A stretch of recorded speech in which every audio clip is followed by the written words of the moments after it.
আপনারা দেখছেন আরকে নিউজ বাংলা। কোটি ভক্তের স্বপ্নের নায়ক সালমান শাহ, আজ তাঁর জন্মদিন। বেঁচে থাকলে আজ তিনি উদযাপন করতেন তাঁর ৫৪তম জন্মদিন।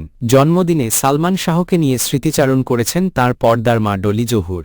আলাপচারিতায় ডলি জহুর বলেন, সালমানকে নিজের সন্তানের মতোই দেখতেন, এমনকি পর্দার বাইরেও সালমান তাকে ডাকতেন আম্মু বলে। পৃথিবীতে এসেছিলেন সেপ্টেম্বরে, আবার পৃথিবী থেকে বিদায়ও নিয়েছেন সেপ্টেম্বরেই। মাঝে ছোট্ট সময় যা করে গেছেন তাতেই তিনি হয়ে আছেন অমর। ২৪ বছরের জীবনে মাত্র ২৭টি সিনেমায় অভিনয়ে আজও তিনি অমর কোটি ভক্তের হৃদয়ে।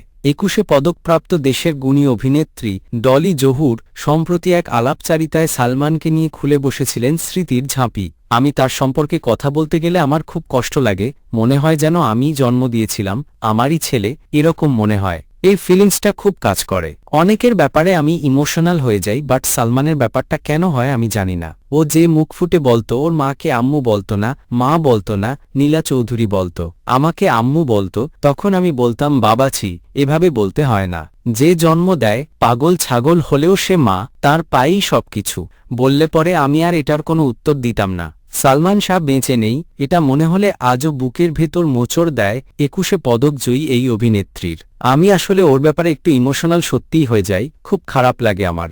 ও নাই ভাবলে বুকের মধ্যে মোচড় দেয় এমনভাবে আম্মু বলতো, আর গাড়ি খুবই স্পিডে চালাতো। ওর সঙ্গে যদি কোনোদিন গাড়িতে উঠতাম, আমার মনে হয় এই মুহূর্তে মরে গেলাম, এই মুহূর্তে অ্যাক্সিডেন্ট হলো। আমি ওকে আস্তে আস্তে বলতাম, ও বলতো কিছু হবে না আম্মু, কিছু হবে না। একটা চকলেট আমার হাতে ধরায় দিত, চকলেট খান আপনি, কিছু হবে না বলতো। সালমান শাহ শুটিং সেটে সবাইকে একসাথে নিয়ে খেতে ভালোবাসতেন, বলেন ডলি জহুর। কোনোদিন কারো কাছ থেকে মনে হয় না কোনো জিনিস খাওয়ার আশা করত। ও মানুষকে খাওয়াতে ভালোবাসত। ওর সঙ্গে শুটিং করতে যেয়ে কোনোদিন ও কোক খেয়েছে আমরা খাইনি, এটা হতেই পারে না। বিরাট বড় আত্মা ছিল সবার জন্য। ডিরেক্টর, ক্যামেরাম্যান, অ্যাসিস্ট্যান্ট ক্যামেরাম্যান যারা থাকতো এখানে সবার জন্য নিয়ে আসতো। কোক খান, খেতে হবে, নিতে হবে বলতো। সালমান শাহর জন্মদিনে মায়ের অধিকার নিয়ে ডলি জহুরের চাওয়া, মেঘের ওপারে, স্বপ্নের ঠিকানায়, কেয়ামত থেকে কেয়ামত অবধি যেন ভালো থাকেন কোটি ভক্তের হৃদয়ের স্বপ্নের নায়ক।